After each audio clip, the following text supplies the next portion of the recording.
আমরা আছি থানচি থেকে নৌকা যোগে বড় পাথরের পরেই লাংলুং ঝর্ণা পাহাড়ের উপরে। এখানে প্রায় আধা ঘন্টা বা 40 মিনিট থাকতে হয়। দেখার পরে পাহাড়ের উপরে একটি মনোরম ঝর্ণা, যেটাকে এখানে লাংলুং ঝর্ণা বলে থাকে। এটা অনেক উপর থেকে পানি পড়তেছে, অনেক পর্যটক এখানে দূরে ছোট করে দেখা যাচ্ছে। এটা অনেক দূর। আমি ঝর্ণার নিচে দাঁড়িয়ে, এখানে একটা গাছ আছে, শতবর্ষী গাছ, অনেক বড় গাছ। আমরা এখান থেকে যদি দেখাই, বিশাল খণ্ড বিখণ্ড হয়ে গেছে, কিন্তু অনেক বড় গাছ, শত বছরের বড় বড় গাছ। এখানে নিচে একটা ঢাল পড়ে আছে, এটা অনেক বড়। এটা গুহার একটা টুকরা, বিশাল আকারের, সুন্দর একটা পর্যটন কেন্দ্র। যদিও অনেক কষ্ট হয়,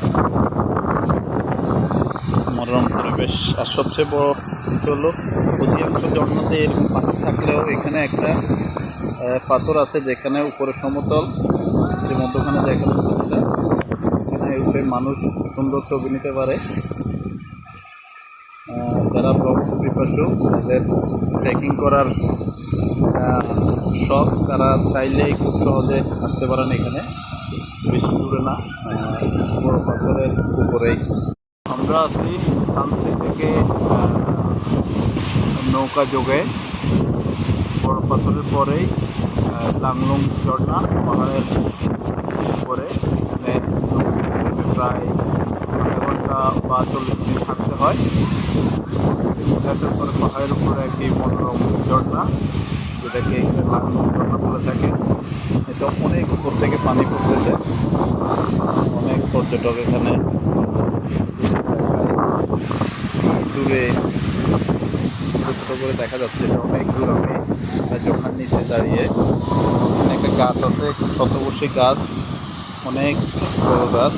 আমরা এখান থেকে যদি দেখাই, বিশাল খণ্ড বিখণ্ড হয়ে গেছে, কিন্তু অনেক বড় গাছ, শত বছরের বড় বড় গাছ। এখানে নিচে একটা ঢাল পড়ে আছে, এটা অনেক বড়। এটা গুহার একটা টুকরা, বিশাল আকারের, সুন্দর একটা পর্যটন কেন্দ্র। যদিও অনেক কষ্ট হয়,